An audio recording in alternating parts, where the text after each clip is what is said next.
તાલીમના ઉદ્દેશ્યો.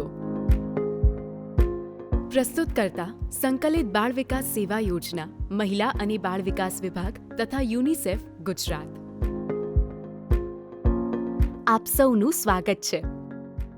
આજે આપણે અતિ ગંભીર કુપોષિત સેમ બાળકોની સારવાર માટેની એક ખૂબ જ મહત્વપૂર્ણ તાલીમમાં ભાગ લઈ રહ્યા છીએ. આ તાલીમનો મુખ્ય હેતુ એ છે કે આપણે સૌ અતિ ગંભીર કુપોષિત બાળકોને સમયસર ઓળખી શકીએ અને તેમને યોગ્ય સારવાર પૂરી પાડી શકીએ. ચાલો આપણે તાલીમના ઉદ્દેશો વિશે વધુ જાણકારી મેળવીએ. ઉદ્દેશ્ય 1.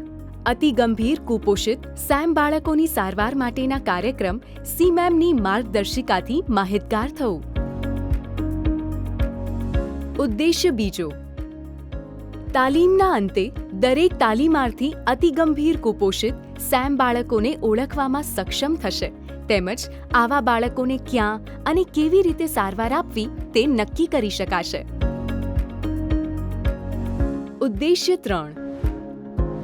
અતિ ગંભીર કુપોષિત બાળકોની સારવાર સમુદાય ખાતેના કાર્યક્રમમાં પ્રોટોકોલ મુજબ થઈ શકશે.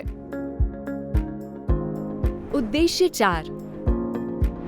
ફોલોઅપ મુલાકાત દરમિયાન બાળકોના સ્વાસ્થ્યમાં થતા ફેરફારોનું નિરીક્ષણ કેવી રીતે કરવું તે જાણીશું. ઉદ્દેશ્ય 5. આપણે જે માહિતી એકત્ર કરીશું તેને કેવી રીતે રેકોર્ડ કરવી અને અન્ય લોકો સાથે શેર કરવી તે શીખીશું. ઉદ્દેશ્ય 6. સુપરવાઇઝર ક્ષેત્રીય કાર્યકરોની કામગીરીનું અવલોકન તથા દેખરેખ રાખીને વધુ સારી રીતે કામ કરવા માટે માર્ગદર્શન આપશે. આ તાલીમથી બાળકો માટે એક સુરક્ષિત અને સ્વસ્થ વાતાવરણ બનાવવામાં મદદ મળશે. આશા છે કે આ તાલીમ તમારા માટે ઉપયોગી સાબિત થશે.